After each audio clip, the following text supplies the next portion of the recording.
आप लोगों के डिमांड पे फिर से आज मुझे ये वीडियो बनाना पड़ा। सवाल सेम था कि 7th फेज़ की वैकेंसी पहले आएगी या पात्रता परीक्षा होगा, यानी बीटेट का परीक्षा होगा पहले। तो क्या है सच्चाई, आज आप लोगों के साथ शेयर करना चाहता हूँ। आज मॉर्निंग में मैं आरजेडी के प्रवक्ता आदरणीय चित्तरंजन गगन सर से बात किया। सर से मेरा एक सवाल था कि सर आप लोग 7th फेज़ की वैकेंसी लाने वाले हैं, उससे पहले कोई भी पात्रता परीक्षा नहीं हुई है, तो कोई पात्रता परीक्षा होगी या नहीं। सर छठे चरण से पहले भी पात्रता परीक्षा हुई है, 5वें चरण से पहले भी हुई थी, तो इस 7वें चरण से पहले होगी या नहीं। तो महोदय का जवाब था कि आप लोग स्वार्थी हैं, आप लोग सिर्फ अपने बारे में सोचते हैं और 7th फेज़ की वैकेंसी को रोकना चाह रहे हैं। वो लोग पहले से पास किया हुआ है बीटेट, 7 साल 8 साल 10 साल हो गया। तो मैं कहा, मैं बहुत ही शालीनता से सर के इस सवालों का जवाब दिया कि ठीक है, आप बोल रहे हैं सर वो लोग पहले से पास आउट हैं, तो मैं बता दूं सर 2017 के बाद अब तक कोई भी बीटेट एग्ज़ाम नहीं हुआ है। अगर वो लोग 17 में पास कर गए थे या उससे पहले पास आउट थे तो 2019 यानी छठे चरण की जो वैकेंसी आई थी तो उन लोगों का सिलेक्शन क्यों नहीं हुआ। क्या कारण था कि उन लोगों का सिलेक्शन नहीं हो पाया। कहीं ना कहीं परसेंटेज कम रहा होगा। और माननीय मुख्यमंत्री महोदय, माननीय शिक्षा मंत्री महोदय और स्वयं आप बिहार में गुणवत्तापूर्ण शिक्षा की बात करते हैं, तो ये जिनका परसेंटेज इतना कम है कि छठे चरण में हो नहीं पाया और 7वें चरण के लिए लड़ रहे हैं, वैसे वैसे अभ्यर्थियों को आप नियुक्ति करेंगे तो गुणवत्तापूर्ण शिक्षा कैसे हो पाएगी। और सर एक स्टूडेंट को बार बार मौका देना और एक स्टूडेंट को एक बार भी मौका नहीं देना कहाँ तक उचित है सर। तो इन्होंने कहा कि आपको पता नहीं कोई कोई बरगला दिया है कि सारा वैकेंसी सीट फुल हो जाएगा, नियुक्ति ये हो जाएगा वो हो जाएगा, इसीलिए आप लोग ऐसे बोल रहे हैं। तो मैंने कहा कि नहीं सर, मुझे कोई बरगलाया नहीं है, मेरे में इतना समझ है कि क्या गलत है और क्या सही है। सर हमारा मांग संवैधानिक है, 2022 की ये वैकेंसी है और 2022 में ना तो सीटेट का एग्ज़ाम हुआ है और ना ही बीटेट का एग्ज़ाम हुआ है, तो क्या एक पात्रता परीक्षा नहीं होनी चाहिए थी। तो उन्होंने कहा कि देखो बीटेट का एग्ज़ाम लेंगे तो लेट हो जाएगा, बहुत देरी हो जाएगी और नियुक्ति करनी है। तो मैंने कहा ठीक है सर, आपकी बातें सही है कि 2022 में अगर पात्रता परीक्षा यानी बीटेट का परीक्षा लेंगे तो बहुत देरी हो जाएगी नियुक्ति में। तो दिसंबर 2022 में जो सीटेट का एग्ज़ाम होना है उसमें हम लोगों को मौका दे दिया जाए, उसमें हम लोगों को कंसीडर कर दिया जाए। अगर हम लोग पास हुए तो उसके योग्य हैं, नहीं पास हुए तो बाहर चले जाएंगे सर। ये हमारे अंदर की क्वालिटी पर डिपेंड करता है कि हम लोग वो एग्ज़ाम पास करेंगे या नहीं। लेकिन हम लोगों को तो मौका मिलना चाहिए ना सर।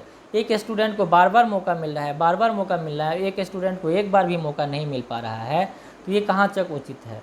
बहुत सारे लगभग 8 से 10 मिनट तक मैंने बात किया सर से, बहुत सारे क्वेश्चन का वो जवाब नहीं दे पा रहे थे। मैंने बहुत अपने अंदर जो भी क्वेश्चन था लगभग 8 से 10 क्वेश्चन किया, बहुत सारे क्वेश्चन का वो जवाब नहीं दिए, बहुत सारे क्वेश्चन का अगर दिए तो गोल मोल करके दिए। उनके बातों से मुझे लगा कि सरकार दबाव में काम कर रही है और सरकार जानती है क्या है गलत और क्या है सही, फिर भी दबाव में आके कुछ भी डिसीज़न ले रही है।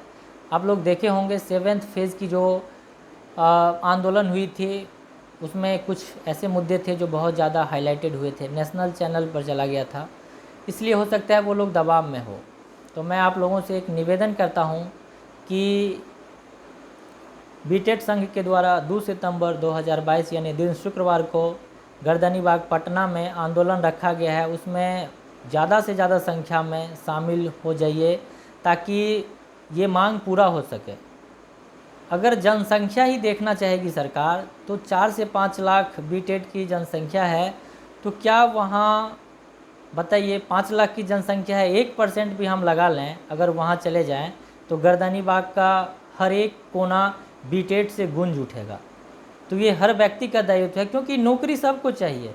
सिर्फ हम अपने प्रवक्ता, हम अपने बीटेट संघ के अध्यक्ष, जो भी मीडिया प्रभारी हैं, जो भी कुछ हैं, उन लोगों पे छोड़ देंगे तो ये नहीं हो पाएगा, क्योंकि सबको मिल के लड़ना होगा और ये हमारा मांग संवैधानिक है। नौकरी सबको चाहिए, पास सबको करना है, इसलिए सभी मिल के ये काम करें तभी कुछ हो सकता है। देखिए अब तक हम लोग शांतिपूर्ण तरीके से आंदोलन करते आ रहे हैं और इस बार 22 के ये क्या कहते हैं 2 तारीख में भी जो भी आंदोलन होगा उसमें भी हम लोग क्या करेंगे, बहुत ही शांतिपूर्ण तरीक़ा से अपने बातों को सरकार तक पहुंचाएंगे। रिक्वेस्ट करेंगे कि सर हमारा मांग संवैधानिक है, क्यों मांग संवैधानिक है, विथ प्रूफ हम लोग वहाँ पहुँचेंगे और सरकार को मनाएंगे कि इस तरह से हमारा मांग संवैधानिक है। हम भी बिहार के ही हैं सर, हम लोग कहीं विदेश से उड़ के नहीं आ गए हैं, इसलिए इस नियुक्ति में हम लोगों को भी मौका मिलनी चाहिए। किसी एक अभ्यर्थी को बार बार मौका मिल रहा है और एक अभ्यर्थी को एक बार भी मौका नहीं मिल रहा है, ये कहाँ तक उचित है सर। इसीलिए सभी लोग पटना, सभी लोगों को जाना ही होगा किसी भी कीमत पर, नहीं तो अगर इस बार मौका चूक गया तो हो सकता है 5 सितंबर को कुछ नेगेटिव बातें आपके पक्ष में आ जाएं और उन लोगों का वैकेंसी आ जाए, जबकि आप लोगों का जो भी हम लोगों का मांग है वो संवैधानिक है।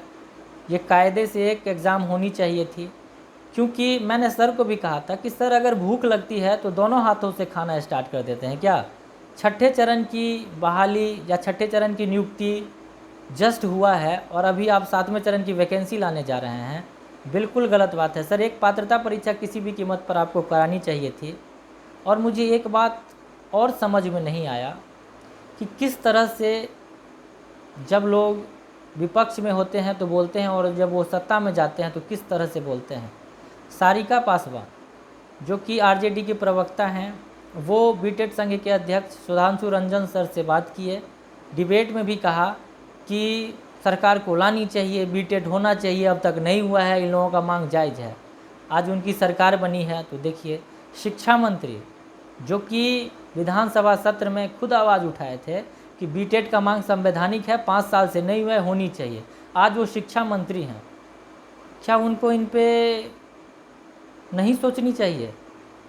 देखिए, सत्ता में जाने के बाद लोगों का मत, लोगों का मन कैसे बदल जाता है। इसलिए सभी लोग मिलके एक बार 2 सितंबर को गर्दनीबाग पटना में सभी लोगों को जाना होगा और जनसंख्या दिखाना होगा, तभी कुछ हो सकता है। अन्यथा आप भी नहीं जानते क्या होगा और हम भी नहीं जानते क्या होगा। इतना तो जानते हैं हमारा मांग जायज़ है।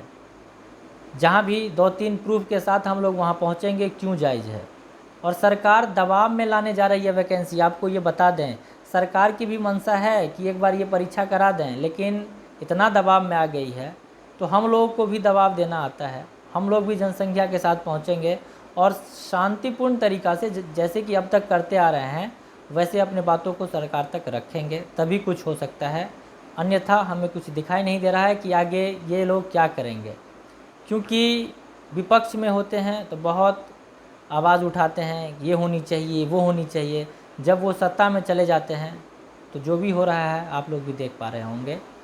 इसलिए सभी लोगों से मैं रिक्वेस्ट, विनती, आग्रह करना चाहता हूँ कि 2 सितंबर को पटना सभी लोगों को चलना होगा, एक लोगों को चलना होगा जो लोग इन चीज़ों की मांग कर रहे हैं कि हमारा मांग संवैधानिक है और एक बीटेड का एग्ज़ाम होनी चाहिए या कोई भी पात्रता परीक्षा होनी चाहिए, चाहे वो सीटेट हो चाहे वो बीटेड हो, 7वें फेज़ से पहले, तभी कुछ हो सकता है। तो आगामी इस तरह के जानकारी के लिए, शिक्षा से रिलेटेड कोई भी जानकारी अगर आप लोग चाहते हैं कि हमारे माध्यम से मिले तो हमारे इस चैनल को आप लोग सब्सक्राइब कर लें, ताकि आगामी जो भी इन्फॉर्मेशन हो, और बेल आइकन को प्रेस कर दें ताकि जो भी आगामी हम जो भी इन्फॉर्मेशन डालें इस पे आप लोगों तक पहुंच जाए। धन्यवाद।